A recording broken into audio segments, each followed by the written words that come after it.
علیکم ورحمۃ اللہ وبرکاتہ۔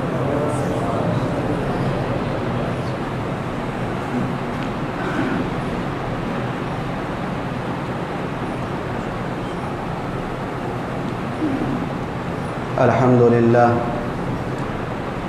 للہ نحمده ونستعینه ونستغفره ونؤمن به ونتوکل علیہ ونعوذ باللہ من شرور انفسنا ومن سیئات اعمالنا من يهده الله فلا مضل له ومن يضلله فلا هادي له ونشهد أن لا إله إلا الله وحده لا شريك له ونشهد أن سيدنا ومولانا محمدا عبده ورسوله أما بعد فأعوذ بالله من الشيطان الرجيم بسم الله الرحمن الرحيم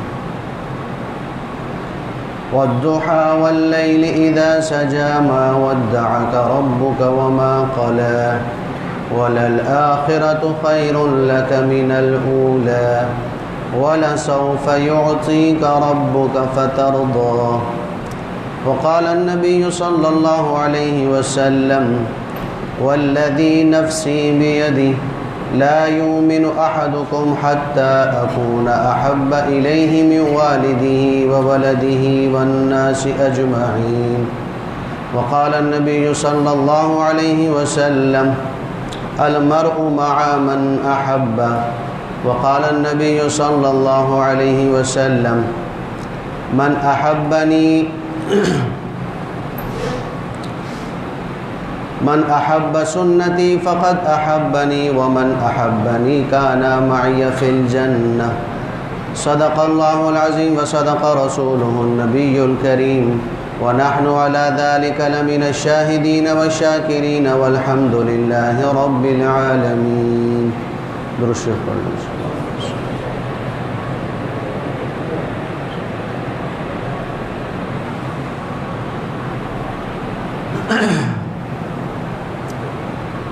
ایک صحابی رضی اللہ تعالی عنہ حضور اقدس صلی اللہ علیہ وسلم کی مجلس میں حاضر ہوئے اور آ کے عرض کرنے لگے کہ یا رسول اللہ صلی اللہ علیہ وسلم، اس دنیا میں جب ہمارا آپ کے دیدار کرنے کو دل کرتا ہے تو آپ کی مجلس میں حاضر ہو کر آپ کا دیدار فرما کر اپنی آنکھیں ٹھنڈی کر لیتے ہیں، آپ کی مجلس میں بیٹھ کر آپ کا مبارک کلام بھی سن لیتے ہیں، آپ کے ساتھ بیٹھ کر کھا پی بھی لیتے ہیں، آپ کے ساتھ سفر بھی کر رہے ہیں اور کر لیتے ہیں، لیکن میں اس سوچ میں تھا کہ جنت میں آپ نے بھی جانا ہے اور آپ کے طفیل ہم نے بھی جانا ہے، لیکن آپ نبی بلکہ امام الانبیاء نبیوں کے سردار، آپ کا تو جنت میں درجہ بہت بلند ہوگا کہ آپ سے اوپر کسی کا درجہ نہیں، آپ نبی ہیں ہم امتی ہیں تو امتیوں کا درجہ تو آپ سے بہت کم بہت نیچے ہوگا۔ میں یہ سوچ رہا تھا یا رسول اللہ صلی اللہ علیہ وسلم کہ جب جنت میں آپ کے دیدار کا دل کرے گا تو کیسے کریں گے، جب جنت میں آپ سے بات کرنے کو دل کرے گا تو کیسے کریں گے، آپ تو بڑے اللہ کے قریب، بڑے اونچے درجے پہ، بڑی اعلیٰ جنت میں، ہم تو نیچے، تو اب جنت آپ کے دیدار کے بغیر کیسے اچھے لگے گی، جنت آپ سے کلام کیے بغیر کیسے اچھے لگے گی۔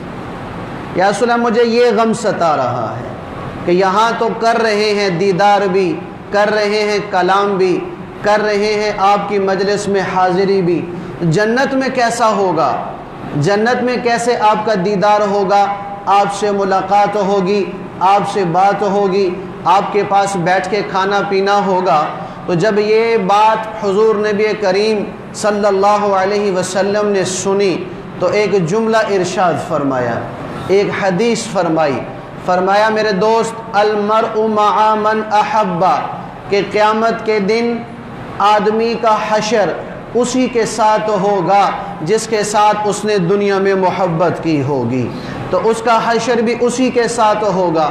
صحابہ کہتے ہیں کہ حضور نبی کریم صلی اللہ علیہ وسلم کے اس فرمان کو سن کر ایمان لانے کے بعد ہمیں سب سے زیادہ خوشی ہوئی ہے، کہ جتنی خوشی ہمیں ایمان پر ہوئی، تو ایمان لانے کے بعد اگر کسی جملے کے سننے پر ہمیں خوشی اور راحت اور سکون ملا ہے تو اس جملے سے ملا ہے۔ کیوں؟ کہ ہمارے دلوں میں رسول اللہ صلی اللہ علیہ وسلم کے علاوہ کسی کی محبت ہے ہی نہیں، تو ہم سمجھ گئے کہ جیسے یہاں اللہ نے ہمیں اور آپ کو اکٹھا فرمایا ہے، اللہ قیامت کے دن بھی ہمیں اور آپ کو اکٹھا فرمائے گا۔ تو میرے بھائیو، اس دنیا میں کسی کا حکم ماننے کے لیے، کسی کی تابع داری کے لیے، کسی کی فرما برداری کے لیے اور اس کے آگے جھک جانے کے لیے بنیادی دو وجہ ہوتی ہیں۔ ان دو وجہوں کی وجہ سے انسان کسی کی بات مانتا ہے، کسی کا حکم مانتا ہے، اس کی فرما برداری یا اس کی اتباع کرتا ہے۔ پہلی وجہ خوف ہے، ڈر ہے کہ اگر میں نے اس کا حکم نہ مانا اور اس کے کہنے پر میں نے یہ کام نہ کیا، یا جو یہ کام کرنے سے منع کر رہا اور میں منع نہ ہو گیا تو ڈر ہے مجھے سزا ملے گی، ڈر ہے مجھے مار پڑے گی، ڈر ہے میرا جانی نقصان ہو سکتا ہے، ڈر ہے میرا مالی نقصان ہو سکتا ہے۔ اس بنیاد پر وہ اس کا حکم مانتا ہے اور جس کام سے وہ روکتا ہے یہ رک جاتا ہے۔ اور دوسری بڑی وجہ کسی کے بات ماننے کی، اس کے فرما بردار بننے کی، اس کے تابع دار بننے کی، وہ محبت ہے کہ انسان نہیں میں نے یہ کام نہیں کرنا یا یہ کام میں نے کرنا ہے۔ کیوں کرنا ہے؟ کہ میرے محبوب نے مجھے کہا ہے، میرے محبوب نے مجھے کہا ہے، میرے محبوب نے مجھے بتایا ہے، میرے محبوب نے مجھے حکم دیا ہے۔ اگر میں نے یہ کام نہ کیا تو میرا محبوب ناراض ہو جائے گا، اگر میں نے یہ کام کر دیا جو نہ کرنا تھا میرا محبوب مجھ سے روٹھ جائے گا۔ تو وہ محبوب کی رضا کے لیے بعض دفعہ مالی اور جانی نقصان بھی اٹھا لیتا ہے کہ میرا محبوب مجھ سے ناراض نہ ہو، میں محبوب کی بات پوری کر دوں۔ تو یہ دو بنیادی وجہ ہیں کسی کی بات ماننے کی اور نہ ماننے کی، ایک خوف، دوسری محبت۔ محبت کا درجہ خوف سے زیادہ ہے، محبت کا مقام خوف والے مقام سے زیادہ ہے۔ کس طرح؟ کہ اگر جس کا ڈر ہے وہ سر پر ہوگا تو میں کام کروں گا، وہ سر پر ہوگا تو جس کام سے اس نے منع کیا میں وہ نہیں کروں گا کہ بھی مجھے دیکھ رہا ہے، میرے سر پہ کھڑا ہے، مجھے جو ہے وہ میں اس کی نظروں میں ہوں، کام کر دوں گا تو ناراض ہوگا، نہیں کروں گا تو ناراض ہوگا۔ لیکن جس سے محبت کی جاتی ہے، محبوب ہو یا نہ ہو، اس نے جس کام کا کہا ہو یہ محب کرنے والا ہوتا ہے۔ وہ محبوب کی موجودگی اور غیر موجودگی کو برابر سمجھتا ہے، موجود ہو پھر بھی کام کرتا ہے، موجود نہ ہو اس کی محبت کا غلبہ اس پر اتنا ہوتا ہے کہ پھر بھی وہ کام کر دیتا ہے جس کا حکم محبوب نے دیا ہوتا ہے، اور جس کام سے محبوب نے روکا ہوتا ہے، محبوب سر پر ہو یا نہ ہو یہ وہ کام نہیں کرتا۔ تو محبت کا درجہ خوف کے درجے سے بڑا ہوا ہے۔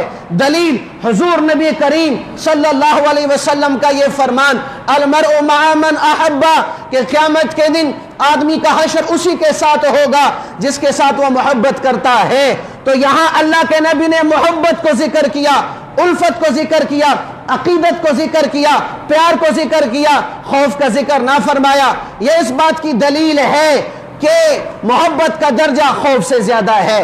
لہذا اب بات یہاں آ کے پھنسی ہوئی ہے، یہاں آ کے ہم پریشان اور بھٹکے ہوئے ہیں اور اٹکے ہوئے ہیں کہ بھائی محبت کرنی کس سے ہے، محبوب بنانا کسے ہے۔ اس میں اکثر مسلمان، کافروں کی بات نہیں کر رہا، اکثر مسلمان بھٹکے ہوئے ہیں کہ محبوب کسے بنانا ہے۔ محبوب کے بنانے میں دھوکہ کھا گئے، بھٹک گئے اور جہالت میں پڑ گئے، اندھیروں میں گم ہو گئے اور بالکل نامعلوم وادیوں میں بھٹک گئے ہیں کہ محبوب کسے منائے۔ میرے بھائیوں، محبت کے قابل صرف دو ہستیاں ہیں، محبت کے قابل صرف دو ہستیاں ہیں، محبت کے قابل صرف دو ہستیاں ہیں، ایک اللہ اور دوسرا محمد الرسول اللہ صلی اللہ علیہ وسلم، کہ یہ دو ایسے محبوب ہیں کہ ان کی محبت میرے دنیا کے سارے مسائل حل کر دے گی اور میرے مرنے کے بعد سے لے کر جنت میں داخل ہونے تک جتنی گھاٹیاں ہیں سب پار کروا دیں گی۔ اللہ تو اللہ ہے، سبحان اللہ۔ امیر خسرو رحمت اللہ علیہ اللہ کے بارے میں کہا کرتے تھے، یا اللہ تجھ سے محبت کرنے والوں نے بن دیکھے، تجھے دیکھا نہیں، تیرا دیدار نہیں کیا، بن دیکھے تیری محبت میں آروں سے چر گئے اور نیزوں سے انہیں چھنی کر دیا گیا اور وجود کے دو ٹکڑے کر دیے گئے، آگ میں جلا دیا گیا اور پانیوں میں بہا دیا گیا، سولیوں پہ لٹکا دیا گیا اور شیروں کے سامنے انہیں پھینکا کہ جن سے ان کے وجود کی بوٹیاں انہوں نے بکھیر دی۔ یا اللہ یہ سب کچھ تیرے محبوبوں نے جو تجھ سے محبت کرتے ہیں کیا ہے تجھے بن دیکھے۔ یا اللہ جس دن تجھے دیکھیں گے تو تجھ سے محبت کرنے والوں کا کیا حال ہوگا۔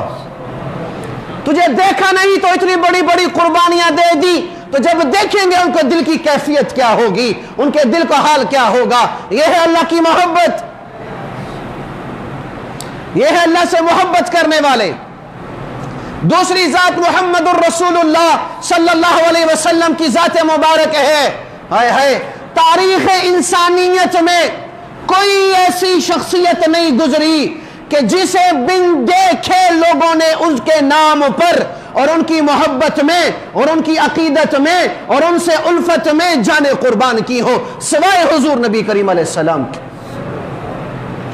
کہ بن دیکھے لوگوں نے آپ پر اپنی جانیں نچھاور کی، قربانیاں دی اور محبت میں اپنے آپ کو فنا کروا دیا، سولیوں پہ چڑھ گئے، آروں سے چر گئے، پانیوں میں بہ گئے اور ہواؤں میں ان کو اڑا دیا گیا اور سولیوں پہ چڑھا دیا گیا، لیکن محمد مصطفیٰ صلی اللہ علیہ وسلم سے جو محبت کی اس کا حق ادا کیا تھا۔ بن دیکھے، پہلی صدی کا واقعہ، سبحان اللہ۔ تنبیہ الغافلین کی روایت، عبداللہ ابن عباس رضی اللہ عنہما فرماتے ہیں کہ شام میں ایک یہودی رہتا تھا، اس کی عادت کے ہر ہفتے والے دن تورات کھول کے پڑھتا، ہر ہفتے والے دن۔ ایک دن اس نے تورات کھولی تو تورات میں 4 جگہ ہمارے نبی صلی اللہ علیہ وسلم کی تعریف پڑھی، بڑا غصہ آیا، وہ 4 جگہ کاٹ کے جلا دی، 4 جگہ کاٹ کے جلا دی۔ اگلا ہفتہ آیا، قرآن کھولا تو وہی تعریف جو پچھلے ہفتے 4 جگہ تھی اب 8 جگہ ہو گئی، 8 جگہ ہو گئی۔ اس نے وہ 8 جگہ پھر غصے میں کاٹ کر جلا دی۔ تیسرا ہفتہ آیا، پھر وہ جگہ کھلی تو وہی اللہ کے نبی کی توصیف اور تعریف اور صفات اور نعت 12 جگہ موجود ہے۔ بڑا حیران ہوا کہ یہ ہو کیا رہا ہے، اور کہنے لگا اب اگر میں نے کاٹا تو ہو سکتا ہے کہ پوری تورات ہی اس نبی کے ذکر سے بھر جائے۔ اس نے بھی کاٹا، اپنے ساتھیوں کے پاس چلا گیا اور جا کے کہنے لگا کہ یہ محمد کون ہے صلی اللہ علیہ وسلم۔ ان کے ساتھیوں نے کہا چپ کر جا، تو کیوں پوچھ رہا ہے، نعوذ باللہ ثم نعوذ باللہ، وہ تو جھوٹا تھا، وہ تو جھوٹا آدمی ہے، اس کی بات نہ مانو۔ کہا نہیں تمہیں اس تورات کا واسطہ جو موسیٰ علیہ السلام پر اتری مجھے کچھ بتاؤ۔ تو انہوں نے بتایا کہ مدینہ میں ہیں اور بنو اسماعیل میں ان کا ظہور ہو چکا تھا، ہم سمجھے یہ کہ بنو اسرائیل میں آئیں گے، لیکن وہ بنو اسماعیل میں نبی بن کر آگے ہیں، نبوت ہم سے ختم ہو چکی، اب ان کا قیام مدینہ میں ہے۔ اب اس یہودی نے سفر شروع کر دیا مدینے کا، شام سے